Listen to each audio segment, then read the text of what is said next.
All right, so today on another Monday with Waylon, another Power Forward podcast, we're talking about in Swahili here how to get out of a slump.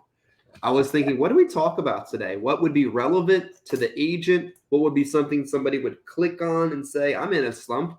And what would be something we could share in a bite sized 15 to 20-minute segment, maybe 17 minutes at this point? What might help agents? So, Waylon, where in the world are you today? And how in the world should somebody get out of a slump if they're in one? Absolutely. Thanks for having me on, Chris. Love doing these on Mondays. I am in Dallas right now. Again, we're back to back in the same place. So that's a vast improvement over the last 6 months. So we've been home for over 7 days straight. We're killing it. So excited about today's topic and the scope of a slump. It's kind of a good thing to start talking about as the baseball season matures and we start to see some of the hitters and even pitchers remain in their slump despite some of their historical numbers in their career and try to figure out ways to get out of it. It's a good metaphor to compare baseball to insurance. They're very similar from a lot of perspectives. But to get out of a slump as an agent, it's actually simpler than you probably think. It's really just reconnecting with your upline, your mentor, whoever's presentation or system that you're running. Reconnect with them, buy a crap load of leads, and go run the system really hard for like 7 days. Because a slump in our business, basically, especially when you're new and fresh, you feel like a 4 to 5 day lull is a slump. No, it isn't. I can tell you without a shadow of a doubt, as someone who's first year in the industry, I could go 15, 20, 30 days between sales. So a slump is not 3 or 4 days of no's. A slump is like 14 days of just getting killed when you're buying leads and running the system. A lot of times what you realize when you diagnose, like, okay, what's your slump? What's the nature of it? It's typically just you aren't running the system. You're not buying leads and you're not going in the field. So reconnect with the upline and run the crap out of the system. That's really how you get out of it. Yeah. If we're talking baseball, I think oftentimes people talk about small sample size. Like, man, that guy's really going to be MVP of the year, but you're talking about like a week's worth of at-bats. Yep. There's enough sample size to really formulate that opinion about them. I think oftentimes agents are in a slump, like you said, because they're not giving themselves enough sample size to see enough people to write enough business. Like even the least experienced, lowest confidence agent could probably close 1 out of 5 people that they sit in front of, right? Absolutely. Especially, as I said, if they're on a set cost, decent quality lead program of any type. I mean, we've got an agent, or you've got an agent, Chris, that works with you that is buying shared leads right now. Bottom, I don't want to say bottom of the barrel, but they're not the highest of quality, quite literally by nature. But he's running the play, he's running the system, and he's writing 3 to 5 to 7,000 every single week since he started. So that's the biggest thing. It's just people not running the play, not following the rules of the play, not following the rules of what the system actually is, and trying to deviate and create their own version of it.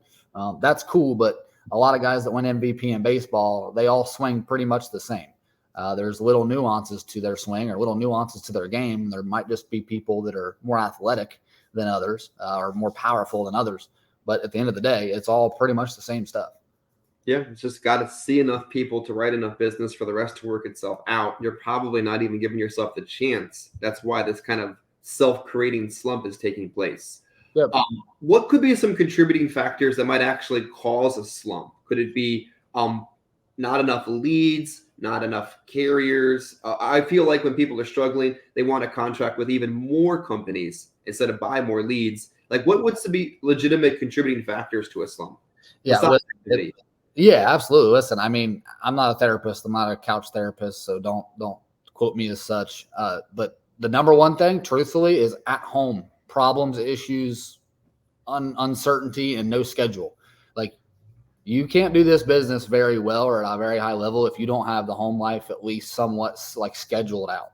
If you've got kids, and I mean, Chris can speak to this way better than I can, but the number one thing that I've seen with agents that fall into this like lifelong slump and end up just not doing the business altogether that had a lot of potential is just not having a control or any kind of idea of what home life is like. It changes like daily. It's like, oh shoot, my ex-wife or my ex-husband or whatever called me and I got to go do this right now. It's like, okay, well, you've got 6 more appointments today. You're just going to skip those. Well, you do that one time. That's That's like the forbidden sin in this industry, and you're done. But I've seen it happen more than once. So number one, and again, I'm not sitting here preaching to tell you to get your home life together, but like do it. Figure out some kind of schedule that works with the business that you're starting, and figure that side of the business out. That's number one. Number two is very simple. It's leads. The unanimous thing that screws people over in the business and puts them like in an instant slump. It's like, okay, how do I get into a slump? Don't buy leads. That's how you get into a slump. It's like, okay, home's figured out. You got all your scheduled. Your kids are all figured out. You're good. I want to be in a slump. Don't buy leads this week. There you go. Slump. That's like I don't even know how to compare it to baseball, but it would be like if you went up and they just didn't pitch to you. That isn't really a slump because you're still walking, but it's like Barry Bonds' steroid season. Like, oh, he doesn't even get a chance to hit. He's just like oh, nope, we ain't pitching to that guy. That's literally what you're doing to yourself. You're like, I want to hit 500 or 800 this year, but you're not even taking pitches. It just doesn't make sense. Yeah, I think it's difficult when you talk about like slump when it comes to things like just get out of the house. Like you're not sure what your schedule is, who's this, where is that? Just go. Like, let me say that better. I don't care what's going on inside of your house. Sometimes the whole thing might be proverbially on fire. Just go to work. The fire's not going to put itself out in the next 8 hours. Many of your biggest challenges in life will not solve themselves by staying home and dwelling on them. Go to work. Like if you had an actual 9-to-5 job, you wouldn't be able to just sit home and sulk because your personal life's on fire, right? Yep. You would show up at the office. If you need to, get in office. Like maybe you work over the phone, maybe you prefer telesales and you're actually pretty good at it, but there's too many distractions at home. Waylon, what are these offices called where you can rent like a nook for like $100 a month and just go get out of your house? Yep, the shared office spaces are great. I mean, in Dallas here, there's multiple Lucid offices. There's Elevate offices in Ohio, where I'm from. There's Regis is a big one nationwide. They allow you to travel. That's actually what we do. Like that's what I use is a shared office space. It's definitely good, especially for the the right person. Like if you've got kids running around the house and going crazy and you don't have a home that's conducive to like having an office space where you can focus, having one is helpful and it's fairly inexpensive. It's a write-off and definitely can help kind of settle you down. Yeah. No control, no prioritization, no understanding of what a real emergency is. I think that can be more self-generating slump issues. I got a email. I don't know about you, but do you get emails from law firms always in the morning, or do they just love to do that to me? I swear they have it like set on like automation. It's like, you know what, 8 o'clock on Monday, I'm going to ruin this guy's week. Yeah.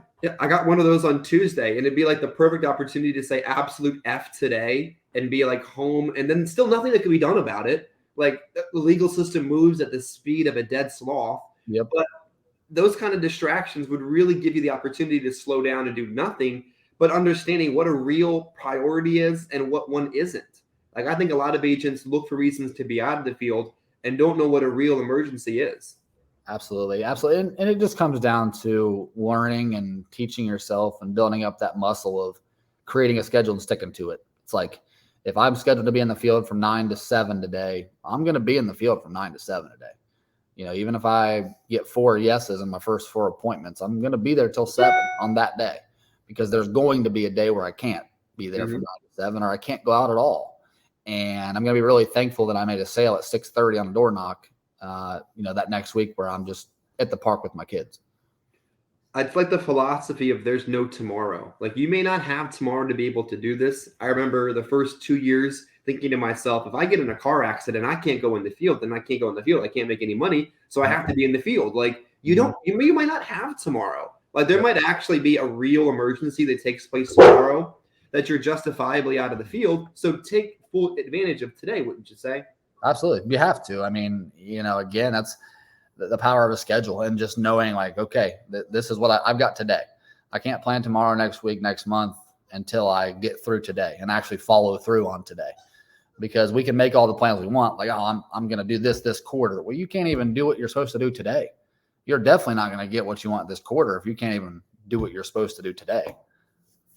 I think it's also the philosophy of one at a time. Like if you're in a slump, if your confidence is low, if your bank account is embarrassing, like just tackle 1 hour at a time, one appointment at a time, one day at a time. And then eventually you look back and you've gotten ahead of the whole situation. But like you're saying, people will get this focus on what's my quarter plan or my year plan. Well, your plan is you're broke right now. You need to go knock some doors. Yep, exactly. You can't plan. You can't have these grandiose plans that, you're going to buy this brand new car, buy this new house, change your entire life around when you can't even go knock on a door after 5 o'clock and sell somebody a policy. Because the only way that those things change in the grand scheme of life is by changing your little habits on a day-to-day basis. I think sometimes too, when agents are in a slump, there's some common traits that we can readily identify as folks that have trained and mentored successful agents, lost agents, learned along the way. Oftentimes, I feel like agents that are struggling want to pick up more companies and oftentimes more irrelevant companies along the way. Where do you think that comes from? It's like a Band-Aid on a bullet hole type of mentality. We're all humans here, and we've all been there where it's like, here's this issue, but I'm going to throw a Band-Aid on it and make it seem like it's a non-issue by bringing up a bigger issue that you do. Relationship-wise, it's the same thing. It's like, I can't be the issue. There's no way it's my fault. If I get this carrier that takes people with 1 foot, I will write everyone's policy. Like, it's like, how do I talk myself out of being the problem? Okay.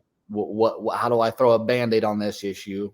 It's like, I need, this brand new company that no one's ever written. They are the best because I said so.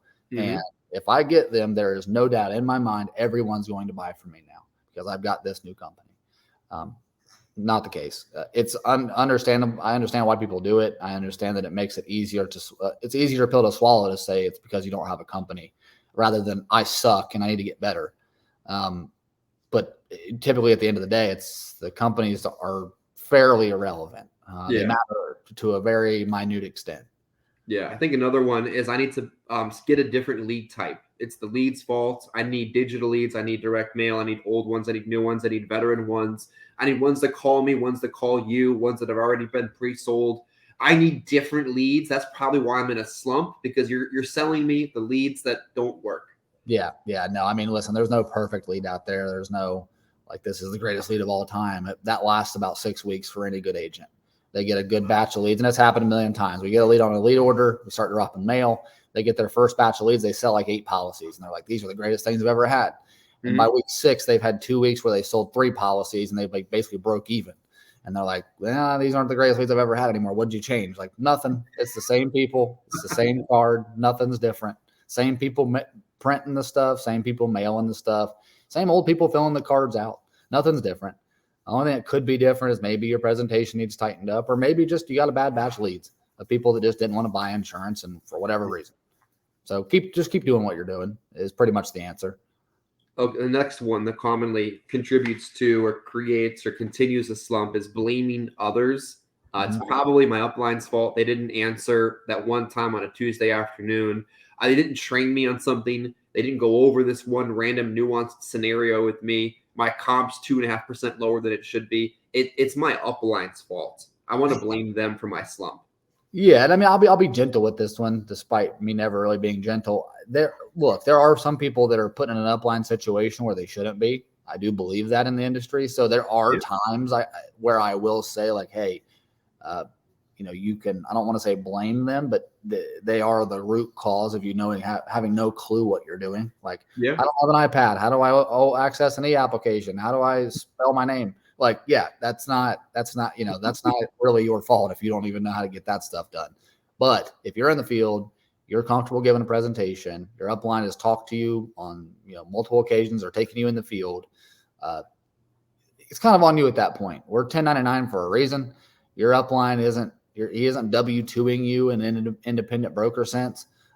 They're there to be there for you. I'm not understating that. They are there to be there for you, but they're not your daddy. They're not your boss by any means. And that's the beauty of the business, but it also puts some of the work back on you. You got to learn that stuff. The information is readily available. It isn't 2016 where you got to go to the insurance forums and figure out who in the hell's telling the truth anymore. It's not that tough. Like, you can find out everything somewhere. So yeah, I remember at least even 2 years ago, someone would ask a question. I'm like, I probably don't have that resource training. Find the video. The video's there at this point. There's 108 of them. That one's probably covered at some point. Yeah, I feel like it's like you have to meet me halfway. If you're or in any relationship, if your current upline isn't meeting you half of the way, maybe they're half of the problem. If you're not meeting them half of the way, then you're half of the problem. Yep. Like you want assistance with something, but you're calling on a Tuesday trying to figure out how to log into Prosperity Life's website. That's not a Tuesday kind of problem. Like find a way to meet each other in the middle. Lastly, with the last minute or two we have left, I need to buy a sales course. I need to attend 6 more conventions. That's probably why I'm in a slump. I'm not going to all these conventions I see on Facebook. Yeah. Listen, I'm not a real big convention guy personally. It's just a personal preference. Not to say there isn't some things that can be learned there. There's definitely some sales tactics. There's some, the networking is phenomenal as well, meeting people in the industry. But I can tell you without a shadow of a doubt, no conference is going to make you go to work. Not a single one, not a single conference. There's not a, how do I get up and go to work conference? That doesn't exist. Because if they called it that, no one would go. So it's just how it is. It just really is how it is. It's personal. Going to work is you. It isn't someone speaking on stage. It isn't getting hyped up and hoorah this, hoorah that. It's just you. And when you recognize that and realize it's on me, it is kind of liberating, because when you suck, you suck. And when you're doing great, you're doing great. And it's really just comes down to you, regardless of all the other circumstances around you. Yeah, I got to admit, I love me a convention. I'd go to them all if I could. Wouldn't always even make sense to do that. But they're not going to teach. They're like high level kind of conversations. Mm-hmm. They're like nuanced level conversations. They're like, you could read Ed Milet's book kind of conversations. But they're not like, if your bank account is really that scary looking when you open it, you don't belong at a convention unless it's your IMO's convention. Those are the kind of things I think, if you're really putting all your contracts in that house, go to their convention. Like you're buying into their system, hell, buy the ticket. I don't care. Yeah. That's the kind of thing you really showing your commitment to a system. But a lot of these third-party recruit in disguise kind of conventions, one of them is enough. Really, other than that, you're not going to learn how to get out your own front door.